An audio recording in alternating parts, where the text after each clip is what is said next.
Assalamualaikum warahmatullahi wabarakatuh. Perkenalkan, nama saya Asyus Sulaiman Arham dari kelompok 1.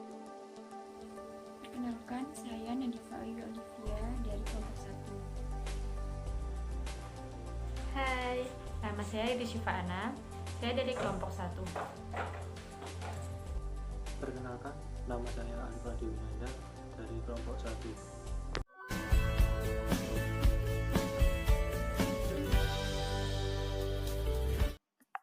Oke, saya di sini akan menjelaskan atau menerangkan pengertian dari ragam bahasa lisan dan tulisan. Sebelum itu, apa kalian tahu arti dari ragam bahasa Indonesia? Oke, ragam bahasa Indonesia adalah variasi bahasa menurut pemakaian yang berbeda-beda, menurut topik yang dibicarakan, menurut hubungan pembicara, kawan bicara, orang yang dibicarakan, serta menurut medium pembicara. Jadi, Indonesia memiliki beragam bahasa yang artinya ketika kita di tanah Jawa, mayoritas masyarakatnya menggunakan bahasa Jawa. Berbeda halnya apabila kita pergi ke daerah lain seperti Kalimantan dan Sumatera. Bahasa yang digunakan juga akan berbeda pula. Meskipun terdapat berbagai macam bahasa, bangsa Indonesia juga memiliki sebuah bahasa persatuan yang digunakan dimanapun, yaitu bahasa Indonesia. Oke, baik, akan saya lanjutkan. Di sini dapat kita lihat pengertian dari ragam bahasa lisan dan ragam bahasa tulis. Ragam bahasa lisan adalah ragam bahasa yang diungkapkan melalui media lisan terkait oleh ruang dan waktu sehingga situasi pengungkapan dapat membantu pemahaman. Jadi, kalimat yang dikeluarkan oleh lisan disebut ragam lisan.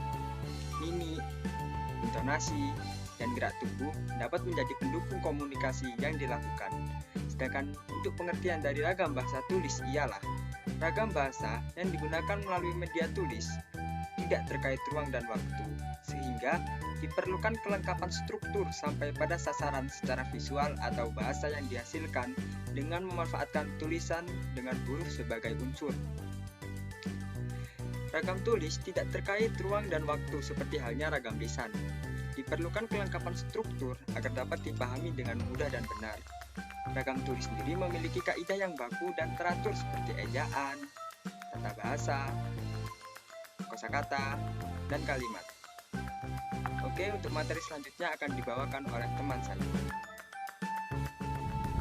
Saya di sini akan melanjutkan presentasi tentang ragam bahasa lisan baku dan tidak baku. Bahasa lisan adalah ragam bahasa yang diungkapkan melalui media lisan, terkait oleh ruang dan waktu, sehingga situasi pengungkapan dapat membantu pemahaman. Ragam bahasa baku lisan didukung oleh situasi pemakaian, sehingga kemungkinan besar terjadi pelesapan kalimat. Namun, hal itu tidak mengurangi ciri kebakuannya. Walaupun demikian, ketepatan dalam pilihan kata dan bentuk kata, serta kelengkapan unsur-unsur di dalam struktur kalimat tidak menjadi ciri kebakuan dalam bahasa baku lisan. Karena situasi dan kondisi pembicaraan menjadi pendukung di dalam memahami makna gagasan yang disampaikan secara lisan. Pembicaraan lisan dalam situasi formal berbeda tuntutan dengan kaidah kebakuannya dalam situasi tidak formal atau santai. Jika ragam bahasa lisan dituliskan, ragam bahasa itu tidak dapat disebut sebagai ragam tulis, tetapi tetap disebut sebagai ragam lisan. Hanya saja diwujudkan dalam bentuk tulis. Oleh karena itu, bahasa yang dilihat dari ciri-cirinya tidak menunjukkan ciri-ciri ragam tulis. Walaupun direalisasikan dalam bentuk tulis, ragam bahasa serupa itu tidak dapat dikatakan sebagai ragam tulis. Kedua ragam itu masing-masing, yaitu ragam tulis dan ragam lisan, memiliki ciri kebakuan yang berbeda. Bahasa lisan berdasarkan tata bahasa dan kosakata. 1. Berdasarkan tata bahasa. Contohnya seperti Nia sedang baca surat kabar. Yang kedua, Ari mau nulis surat. Yang ketiga, tapi kok tak boleh nolak lamaran itu. Yang keempat, mereka tinggal di Menteng. Yang kelima, jalan osial itu untuk mengurangi kemacetan lalu lintas. Yang keenam, saya akan tanyakan soal itu. Yang kedua, berdasarkan kosakata. Contoh ragam lisan berdasarkan kosakata seperti kita harus bikin karya tulis. Yang kedua, rasanya masih terlalu pagi, Pak. Yang ketiga, Aryani bilang kalau kita harus belajar. Pemilihan ragam bahasa lisan. Yang pertama, dapat disesuaikan dengan situasi. Yang kedua, faktor efisiensi. Yang ketiga, faktor kejelasan karena pembicara menambahkan unsur-unsur lain berupa tekanan dan gerak anggota badan agar pendengar mengerti apa yang dikatakan seperti situasi, mimik, dan gerak-gerak pembicara. Yang keempat, faktor kecepatan. Pembicara segera melihat reaksi pendengar terhadap apa yang dibicarakan. Yang kelima, lebih bebas bentuknya karena faktor situasi yang memperjelas pengertian bahasa yang dituturkan oleh penutur. Yang keenam, penggunaan bahasa lisan yang bisa berdasarkan pengetahuan dan penafsiran dari informasi audit, visual, dan kognitif.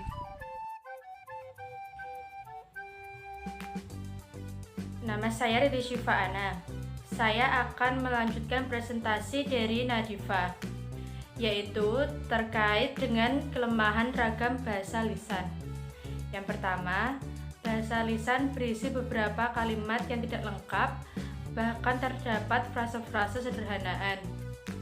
Yang kedua, penutur sering mengulangi beberapa kalimat. Terkadang, faktor demam panggung dapat mempengaruhi kualitas informasi yang disampaikan, seperti pengulangan kalimat yang berlebihan atau lupa pada materi apa yang akan disampaikan. Yang ketiga, tidak semua orang bisa melakukan bahasa lisan. Yang keempat, aturan-aturan bahasa yang dilakukan tidak formal. Selanjutnya adalah ragam bahasa tulis baku dan tidak baku. Dalam penggunaan ragam bahasa baku tulis, makna kalimat yang diungkapkannya tidak ditunjang oleh situasi pemakaian. Sedangkan ragam bahasa baku lisan, makna kalimat yang diungkapkannya ditunjang oleh situasi pemakaian, sehingga kemungkinan besar terjadi pelesapan unsur kalimat. Oleh karena itu, dalam penggunaan ragam bahasa baku tulis diperlukan kecermatan dan ketepatan di dalam pemilihan kata, penerapan kaidah ejaan, struktur bentuk kata, dan struktur kalimat, serta kelengkapan unsur-unsur bahasa di dalam struktur kalimat. Bahasa tulis berdasarkan tata bahasa dan kosakata. Yang pertama yaitu berdasarkan tata bahasa. Contohnya, Nia sedang membaca surat kabar. Ari mau menulis surat, namun engkau tidak boleh menolak lamaran itu. Mereka bertempat tinggal di Menteng. Jalan osial itu dibangun untuk mengatasi kemacetan lalu lintas. Yang kedua yaitu berdasarkan kosakata. Yang pertama, contohnya, Aryani mengatakan kalau kita harus belajar. Kedua, kita harus membuat karya tulis. Ketiga, rasanya masih terlalu muda bagi saya, Pak. Sekian dari saya. Presentasi selanjutnya akan dilanjutkan oleh Alif Adi.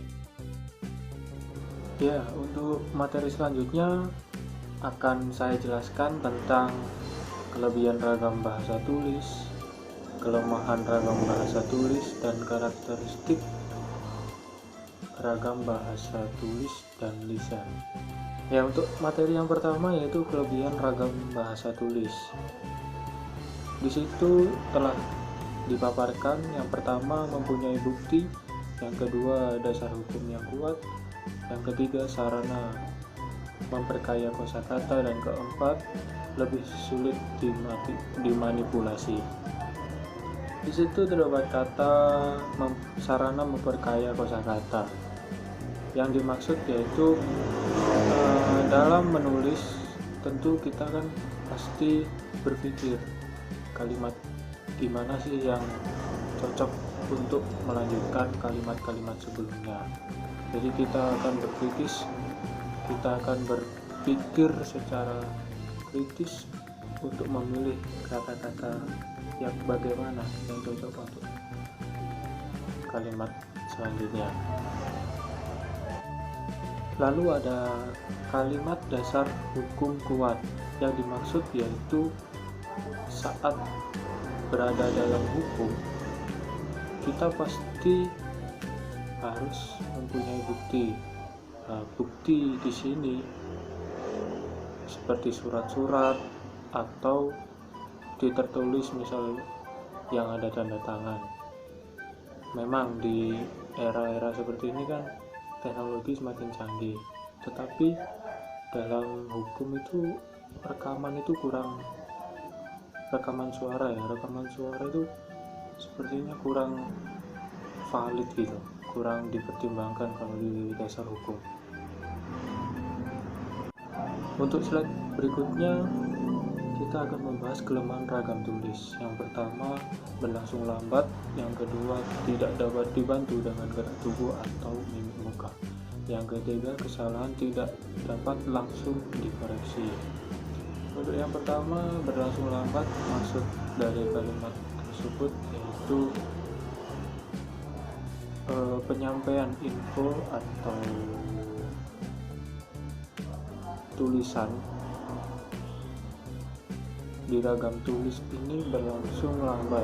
Misal, si A mengirim surat ke si B, otomatis si B itu tidak bisa langsung tahu informasi dalam surat tersebut ketika si A menuliskan atau membicarakan.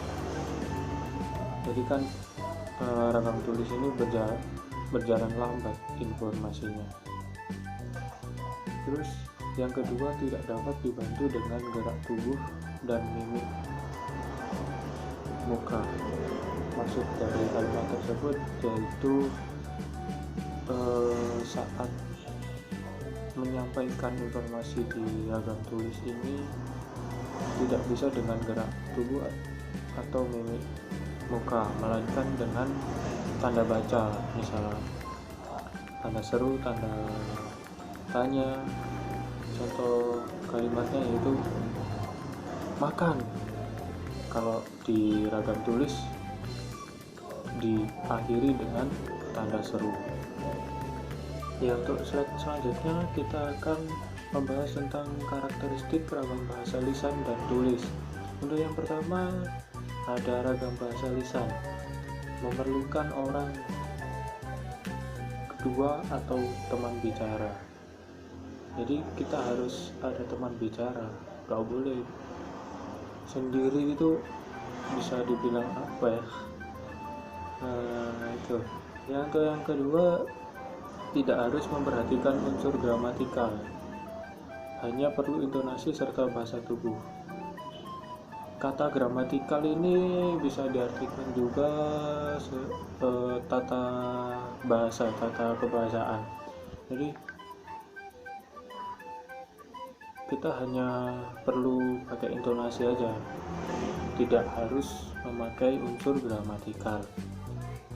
Terus yang ketiga, berlangsung cepat. Keempat, sering dapat berlangsung tanpa alat bantu. Yang selanjutnya, kesalahan dapat langsung dikoreksi. Jadi kalau kita ngomong ada kesalahan, bisa langsung kita benarkan di depan audien atau orang kedua itu. Dan yang terakhir, dapat dibantu dengan gerak tubuh dan ekspresi wajah serta intonasi, seperti yang kedua tadi ya, harus dibantu dengan intonasi. Untuk berikutnya yaitu ragam bahasa tulis. Yang pertama, tidak memerlukan orang kedua atau teman bicara. Jadi ini Kalau bahasa tulis itu cukup ditulis saja seperti surat, buku, dan sebagainya. Yang kedua, harus memperhatikan unsur gramatikal, hanya perlu intonasi serta bahasa tubuh. Maksudnya ini tidak perlu intonasi serta bahasa tubuh, jadi pakai unsur gramatikal tata bahasa tadi. Yang ketiga, berlangsung lambat. Keempat, selalu berlangsung dengan alat bantu. Alat bantu di sini seperti buku tadi ya, buku atau fasilitas membaca lainnya. Yang kelima, kesalahan tidak dapat langsung dikoreksi. Jadi tulisannya udah tersebar kemana-mana, masa bisa langsung dikoreksi oleh penulis. Terus yang terakhir, tidak dapat dibantu dengan gerak tubuh dan mimik wajah serta intonasi. Bisanya dibantu dengan apa? Bisanya dibantu dengan tanda baca. Tuh,